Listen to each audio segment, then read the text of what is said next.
কি বলতে চাস বাবা? সে কি তোমার আনুর না শিহর? ওই বড় সড়ো গঞ্জ মতো জায়গা হবে বাবা। হাসছিস কেন? বড় সড়ো গঞ্জ মতো জায়গা এখানকার শ্রীপুর কি মুকুন্দপুরের মতো? মোটেও নয়, বুঝেছো? মোটেও নয়। শহর গো, বিরাট বড় শহর। মানুষজন একেবারে গিজগিজ গিজগিজ করছে। আর ওই কলের ভুঁয়ে কানে তালা ধরে যায় এক এক সময়। হ্যাঁ, আর ঘোড়া ছুটিয়ে টকবক টকবক করে ওই গোরা সাহেবেরা সবসময় ছুটে বেড়াচ্ছে। আর আর ওই যত সমস্ত ম্লেচ্ছ ব্যবহারের উৎপাত, আর যত খারাপ লোক, চোর ডাকাত, এরা চৌপর দিন ঘুরে বেড়াচ্ছে গোটা শহর জুড়ে। পুলিশ কি হ্যাঁ, এমন চারপাশের মধ্যে আমার গদাই সেখানে রয়েছে? ও রামচাঁদ, তবে তো আমাকে আরো যেতে হয় বাবা। আমাকে পেয়ে গদাই একটু সুস্থির হবে, মায়ের চেনা কোল পেয়ে একটু একটু নিশ্চিন্ত হবে বাবা। এই তো তোমার বড় ভুল গো মামি। কেন রে? তোমার সে গদাই আজ আর সে গদাই নেই। সেখানে সে বড় তালেবর হয়েছে। শাস্তর মন্তর জানা লোকজন সব তার ভুঁয়ে মাথা ঠুকছে, আর সে এর ওর কাঁধে উঠছে।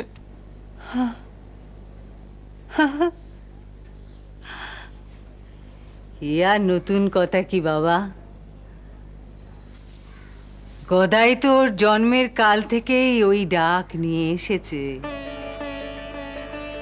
জ্যোতিষ মশাইরা ও জন্মপঞ্জিকা তৈরির কালেই বলেছিলেন রামচাঁদ, এই ছেলে দেব মন্দিরে থাকবে, জগতের লোকের ভক্তি পুজো আচার একে ঘিরে থাকবে। তা সেই ভবিষ্যতই আজ কালে কালে পেকে উঠেছে বাবা। আমার মন ভারী উতলা। আজ সেই লীলেই সে দেখাচ্ছে। আমার ছেলে যে কালে লীলা দেখাচ্ছে, জগৎ সংসার আমার ছেলের যে লীলে মেতেছে, আমি মা হয়ে তার স্বাদ নেব না বলিস? তোরা থাক এই জগৎ মাজারে, আমি থাকি গে সেই মহাতীর্থের মহাজগতে। কিন্তু তোমার এই ঘর সংসার এরা সামলাবে বাবা। আমি চলে যাব। আমার মন উঠে গেছে মা, আমার মন উঠে গেছে বাবা।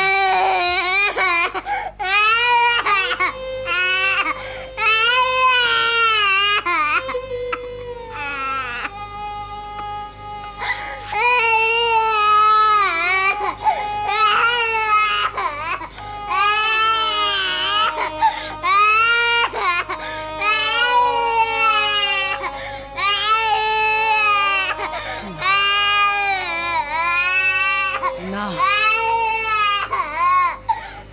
আমি এখানে নেই, আমি পালিয়েছি।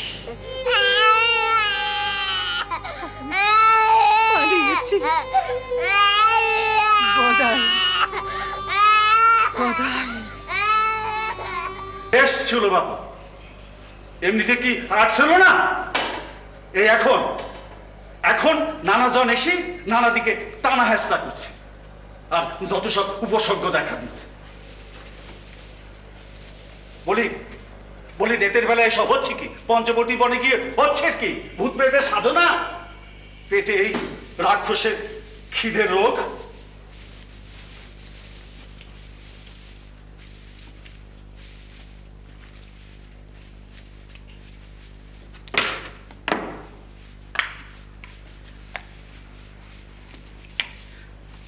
শোন, তোকে একটা কথা জিজ্ঞেস করি।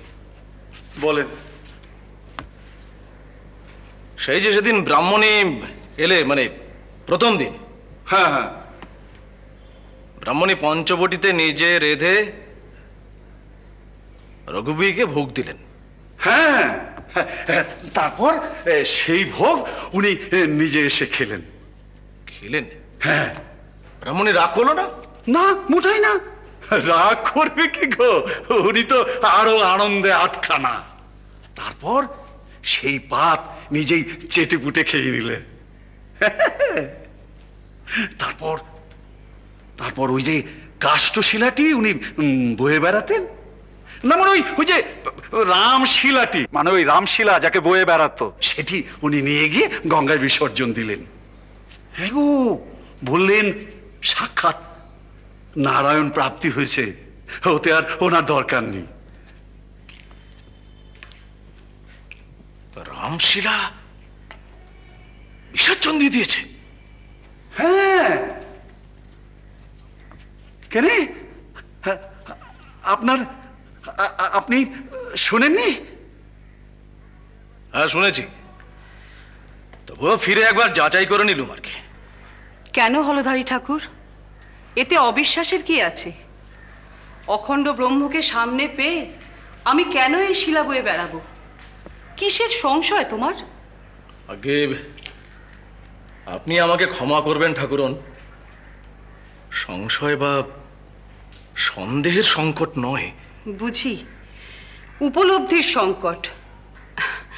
ও ভর্তাভারী মালি, মা, এই যে সেদিন পঞ্চবটিতে আমি যখন সিধে নিয়ে বসলাম, তুমি তখন আমাকে বলেছিলে কিনা যে গাছের ডালে নাকি সমস্ত রাম ভক্ত হনুমান দেবেরা আছেন, তারা নাকি বিরাট শোর তুলবে, সমস্ত বাসনপত্র আমার ভেঙে তছনছ করে দেবে, ভোগ প্রসাদ সব কেড়ে কুড়ে খেয়ে নেবে বলেছিলুম মা।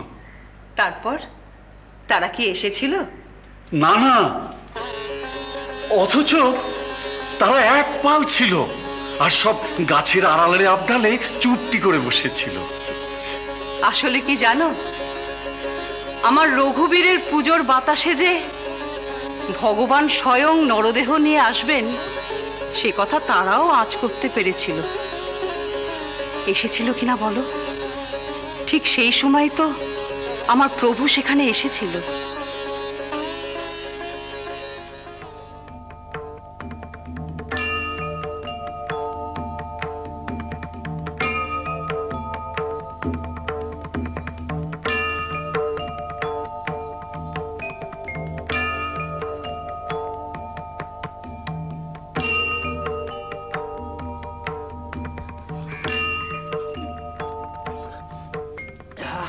বলো, ভালো রেঁধেছো মা, বেশ তৃপ্তি করে খেলুম গো।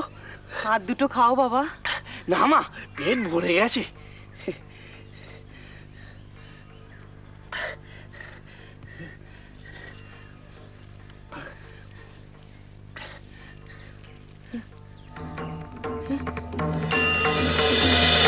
হীরা